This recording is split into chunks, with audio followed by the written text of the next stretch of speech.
Assalamualaikum warahmatullahi wabarakatuh. Perkenalkan, nama saya Himatu Alia Utama. Di sini saya akan memaparkan Sistem Informasi Manajemen bab 3 menggunakan teknologi informasi dalam menjalankan perdagangan elektronik. Perdagangan elektronik dalam definisi yang luas, e-commerce adalah suatu bisnis yang menggunakan akses jaringan, sistem berbasis komputer, dan antarmuka interface sebuah browser. Web akan memenuhi persyaratan sebagai perdagangan elektronik atau e-commerce. Ada dua jenis e-commerce. E-commerce bisnis ke konsumen atau business to consumer. B2C mengacu pada transaksi-transaksi yang terjadi antara sebuah bisnis dan konsumen akhir produk. Kemudian ada e-commerce bisnis ke bisnis atau business to business. B2B mengacu pada transaksi antar bisnis di mana tidak ada pihak yang menjadi konsumen akhir. Manfaat utama yang diharapkan dari e-commerce adalah yang pertama, perbaikan layanan pelanggan sebelum, selama, dan setelah penjualan. Yang kedua adalah perbaikan hubungan dengan pemasok dan komunitas keuangan. Yang ketiga, peningkatan imbal hasil ekonomis atas pemegang saham dan investasi pemilik.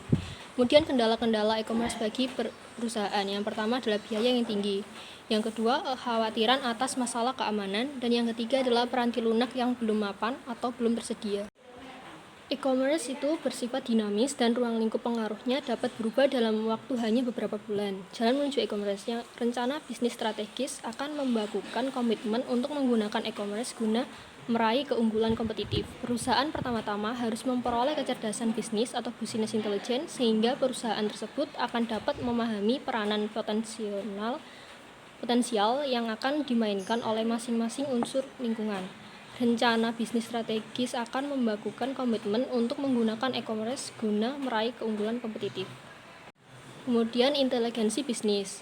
Inteligensi bisnis adalah aktivitas pengumpulan informasi mengenai unsur-unsur di dalam lingkungan yang berinteraksi dengan perusahaan.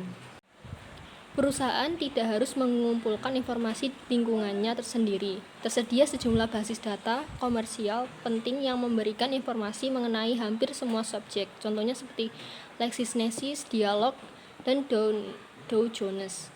Fakta bahwa semakin banyak perusahaan memberikan informasinya sendiri di web, mesin-mesin pencari adalah cara yang paling populer bagi seseorang untuk mendapatkan informasi yang tersedia di web. Mesin pencari adalah suatu program komputer khusus yang menanyakan suatu kata atau kelompok kata kepada pengguna untuk dicari. Program ini kemudian mencari isi situs-situs web di internet untuk melihat apakah kata atau kata-kata tersebut terdapat di situs-situs web tersebut.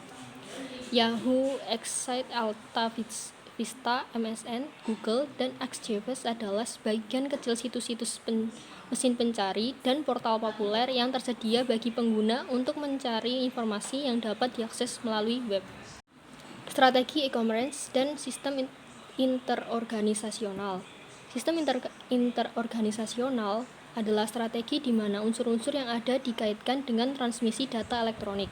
Istilah yang seringkali dipergunakan untuk EOS adalah EDI, yang merupakan singkatan dari Electronic Data Interchange atau pertukaran data elektronik. Pertukaran data elektronik adalah suatu cara untuk mendapatkan suatu sistem interorganisasional. Sistem interorganisasional. E-commerce merupakan hal yang fundamental bagi sistem interorganisasional. Tanpa jaringan komunikasi dan kemampuan pemrosesan komputer, organisasi akan menjadi suatu pulau produksi maya dengan sedikit kemampuan yang dipergunakan untuk jasa dan produk yang menciptakan vitalitasnya. E-commerce dan EDI adalah jalan bebas hambatan bagi sistem interorganisasional. Perusahaan-perusahaan yang berpartisipasi tersebut disebut sekutu dagang, sekutu bisnis, atau aliansi bisnis. Manfaat penting EOS ada dua. Yang pertama adalah efisiensi komparatif dan kekuatan penawaran. Efisiensi komparatif adalah para sekutu dagang dapat memproduksi barang dan jasa dengan tingkat efisiensi yang lebih tinggi dan memberikan barang dan jasa dengan biaya yang rendah kepada para pelanggannya. Kekuatan penawaran, kemampuan sebuah perusahaan untuk menyelesaikan perselisihan dengan para pemasok dan pelanggannya demi keuntungan perusahaan itu sendiri. EDI adalah implementasi dominan dari suatu EOS. Lebih dari 2/3 e-commerce dilaksanakan dengan menggunakan EDI jika dibandingkan dengan alternatif EOS lainnya. Extranet adalah cara lain dari membuat suatu iOS. Cara ini memungkinkan dibaginya informasi berbasis komputer yang sensitif dengan perusahaan lain dengan menggunakan teknologi informasi yang pada umumnya dihubungkan dengan internet. Sekutu-sekutu bisnis proaktif dan reaktif. Sponsor iOS pada umumnya mengambil pendekatan proaktif, merangsang minat akan iOS dan mendorong partisipasi di dalam jaringan. Para partisipan pada umumnya merespon dengan cara yang reaktif, menerima atau menolak penawaran sponsor dan untuk menerapkan iOS. 4 faktor yang menentukan apakah perusahaan akan mengambil langkah proaktif atau reaktif adalah: yang pertama, tekanan kompetitif; yang kedua, penggunaan kekuasaan; yang ketiga, kebutuhan internal; dan yang keempat, dukungan manajemen puncak. Manfaat langsung dan tidak langsung iOS. Manfaat langsungnya adalah berkurangnya kesalahan, turunnya biaya, dan meningkatkan efisiensi operasional. Manfaat tidak langsung adalah meningkatkan kemampuan untuk bersaing, kemudian perbaikan hubungan dengan sekutu dagang, dan yang ketiga adalah perbaikan layanan kepada pelanggan. Strategi B2C untuk e-commerce. Strategi bisnis untuk B2C menjadi begitu penting karena dua alasan, yaitu semakin banyaknya jumlah produk dan jasa yang tersedia untuk pengiriman digital. Yang kedua adalah semakin banyaknya pelanggan yang mampu mengatasi keengganan mereka untuk melakukan pembelian menggunakan web. Produk digital. Produk digital dapat digunakan begitu selesai di-download. Perbedaan lainnya adalah produk itu sendiri akan berpindah ke aset pembeliannya. Sebagai contoh, musik yang Anda download harus ditempatkan dalam satu file atau pada suatu compact disk atau media penyimpanan lainnya. Untuk produk-produk fisik, barang-barang fisik tidak dapat dikonsumsi melalui web, sebagai gantinya harus dikirimkan ke pelanggan. Berkembangnya perusahaan-perusahaan pengiriman surat atau barang swasta seperti JNE dan UPS telah secara langsung membantu e-commerce eceran. Penjualan maya versus penjualan campuran. Penjualan maya atau virtual sales adalah penjualan yang dilakukan oleh sebuah perusahaan yang tidak mengoperasikan tempat berjualan fisik. Dengan berjalan maya, tidak ada toko di mana pelanggan dapat masuk dan membeli produk. Yang kedua adalah penjualan campuran atau hybrid sales. Terjadi ketika perusahaan memiliki tempat berjualan secara fisik dan situs web di mana pelanggan dapat membeli produk. Kedua strategi penjualan eceran itu perlu menginformasikan biaya dan fitur produk kepada pelanggan, mengatur pembayaran pelanggan, dan menghasilkan pengiriman produk. Pemerintah elektronik. Pemerintah juga dapat mengambil manfaat dari e-commerce. Satu contohnya adalah Polk County di Florida. Kantor pajak Polk County menggunakan layanan online untuk melelang sertifikat pajak bumi dan bangunan pada tahun 2005. Sertifikat pajak adalah cara bagi pemerintah daerah untuk menagih pajak bumi dan bangunan yang belum dibayar. Langkah e-commerce berikutnya. Perdagangan bergerak adalah penggunaan telepon seluler dan asisten digital pribadi atau personal digital assistant untuk melakukan e-commerce nirkabel. Komunikasi nirkabel yang kecepatannya cukup memadai melalui penyedia jasa komunikasi yang sama dengan telepon seluler akan memungkinkan terciptanya komputasi nirkabel berkelas bisnis hampir di semua tempat. Menggunakan internet, e-commerce tidak akan mungkin terjadi tanpa adanya jaringan yang menghubungkan pelanggan dengan organisasi. Awal mula internet dapat ditarik balik hingga tahun 1969, ketika pemerintah Amerika Serikat membuat suatu jaringan yang disebut ARPANET.